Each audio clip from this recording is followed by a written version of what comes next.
Hello, hello, and welcome to Member 365's webinar on financial basics and how to manage your invoices and reports.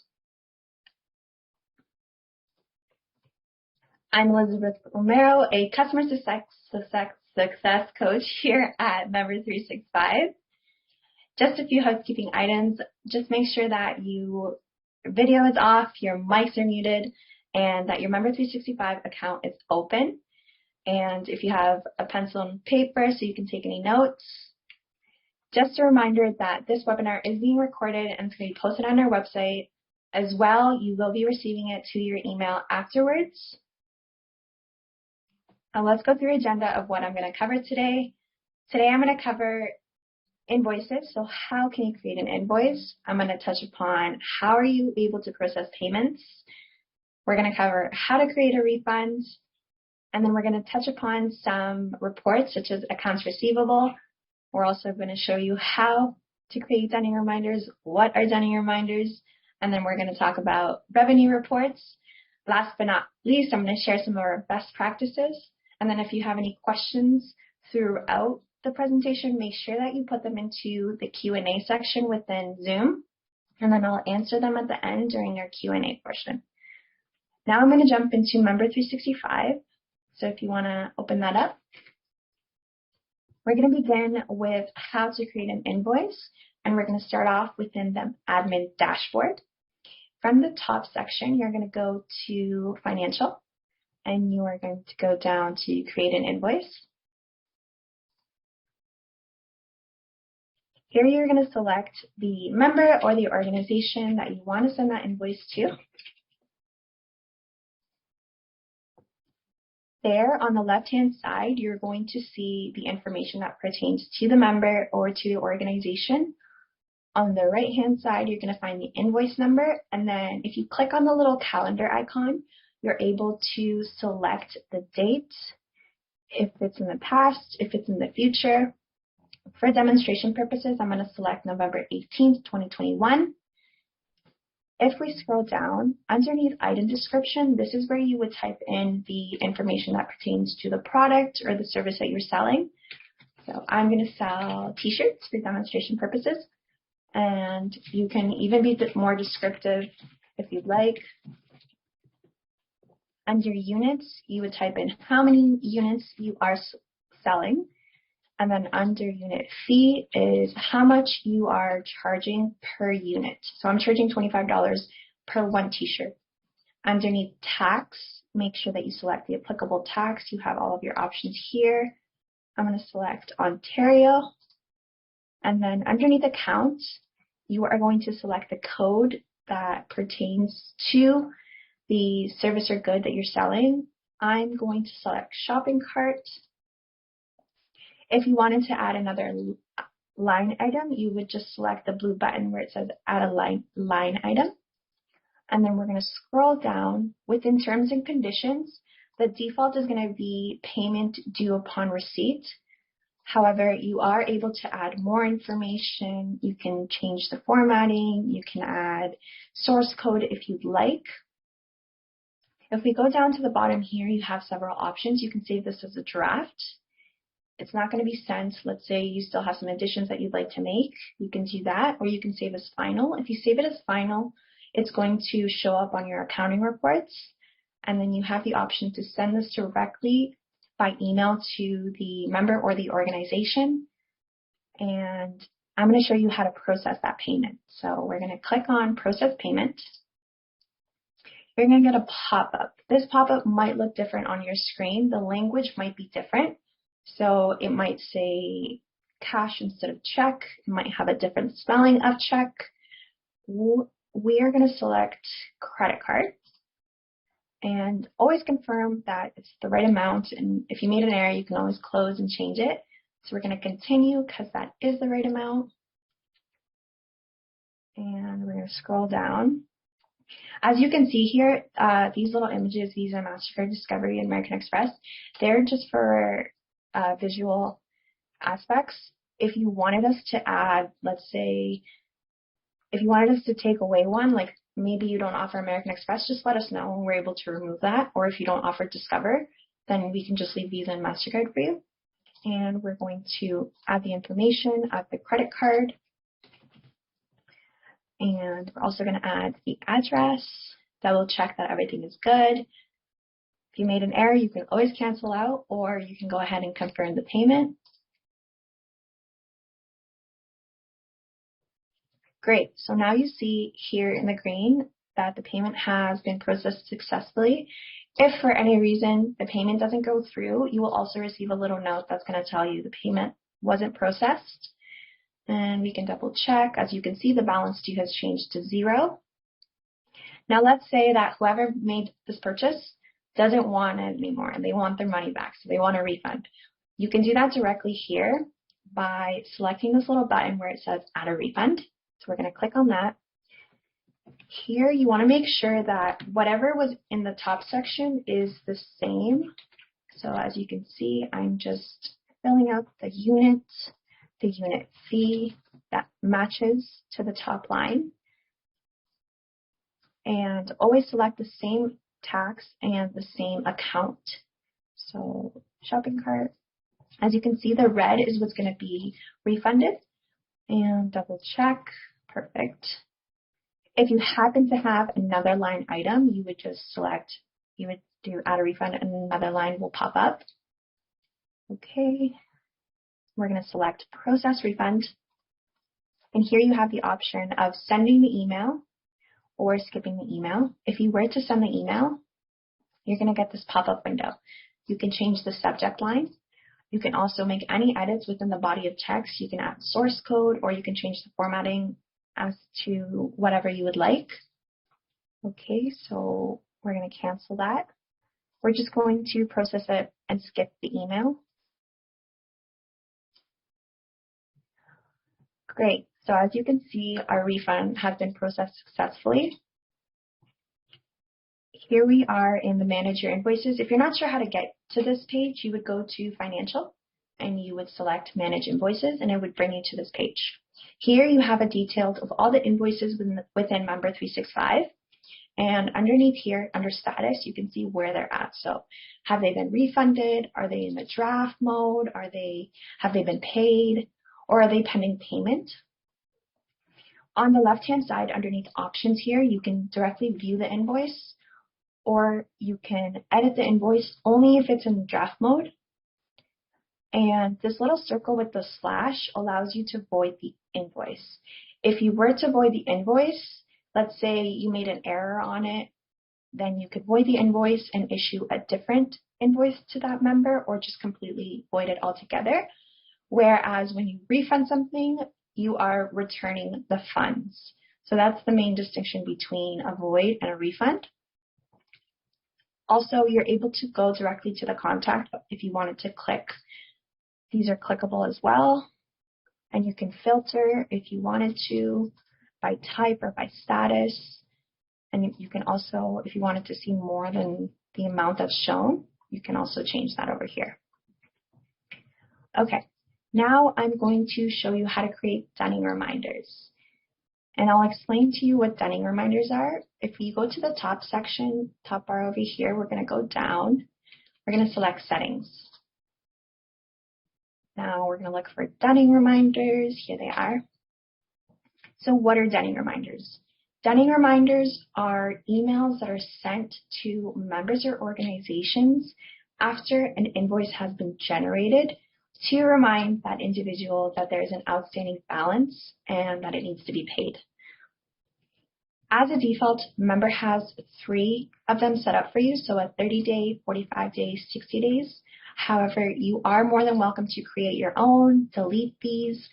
I'm going to show you how to create a dunning reminder. So we're going to select Create Dunning Reminder. Here, you can select the days that you want it to be sent out. So let's say I want to send it out 5 days after the invoice date. You do have the option to send it before. We're going to select after. You can create a dunning reminder in French if you would like as well. You can change the subject line if you would like. And then just remember that the merge tags are going to pull that information. I would advise that you don't remove the merge tags, but you can make any alterations within the body of text. And the reason why is because let's say you send this, a member receives the sending reminder and they wanted to pay this balance right away, where it says to view and pay the outstanding balance, it would send them to the link where they could pay directly. Alternatively, they would be able to download a copy of the invoice as a PDF format if they needed it for their accounting purposes. And right underneath here, it's going to pull all of the payment types that your organization offers. We're going to select Save. Okay, so as you can see, we have added that dunning reminder.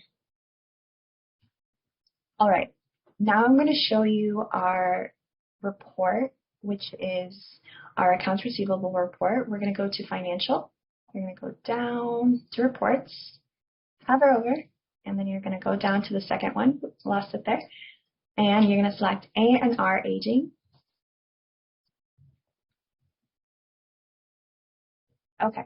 So our accounts receivable report is the report that basically shows the outstanding amounts within all of Member 365.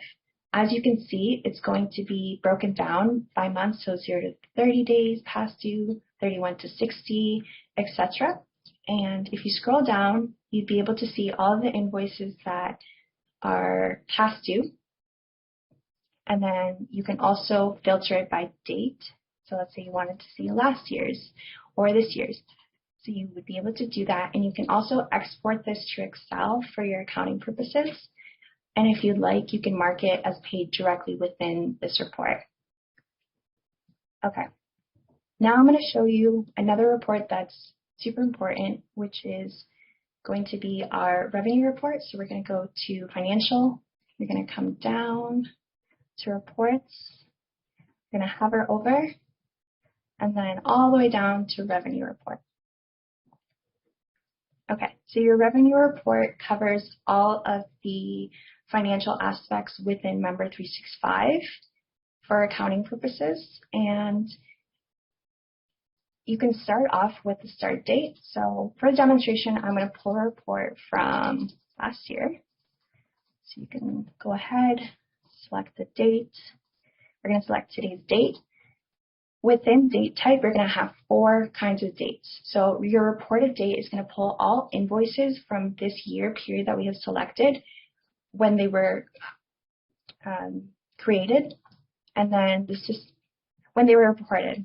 And then within system date, it's when they were created.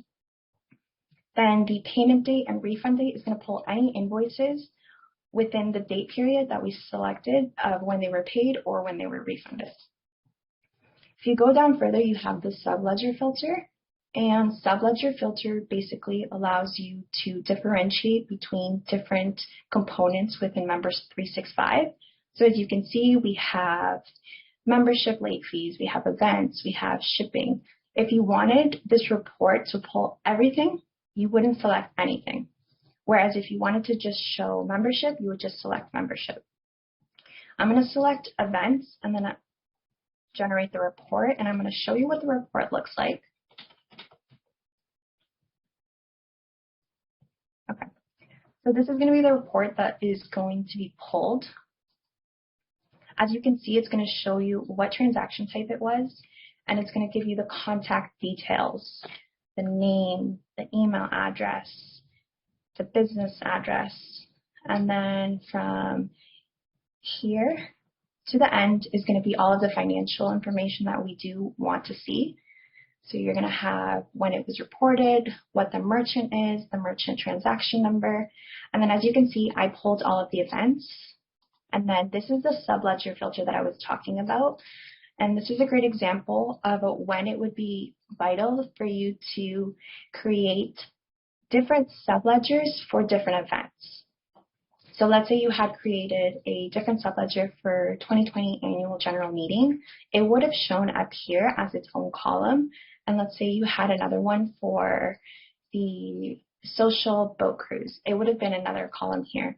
You would have been able to add the subtotals, and you could see the differences between those 2 events, making it a lot more organized.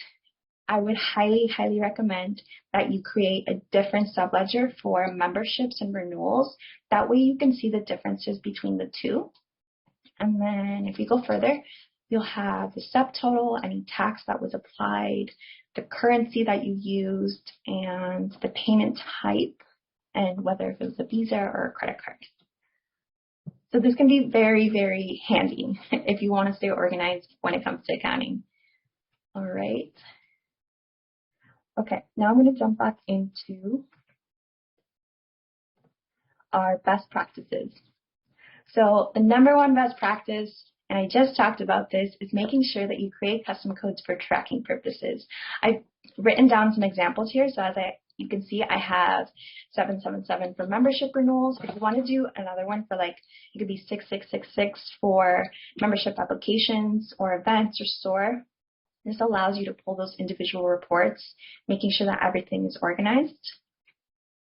The next one is make sure that you're processing those refunds in Member 365, how I showed you, and not in the credit card gateway.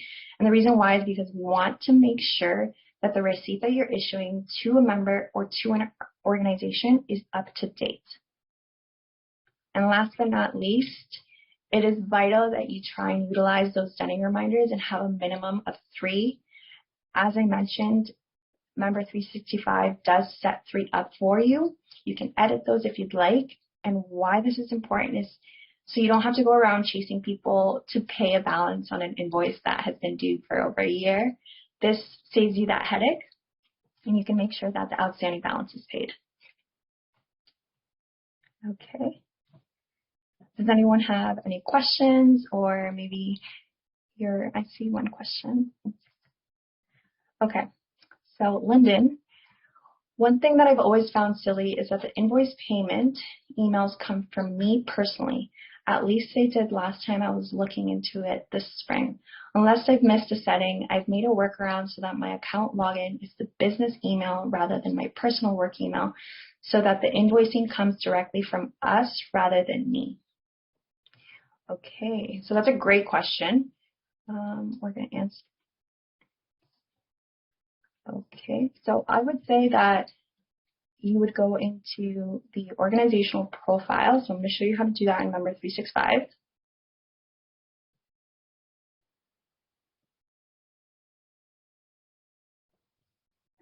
Okay, so you are going to go into configuration at the top.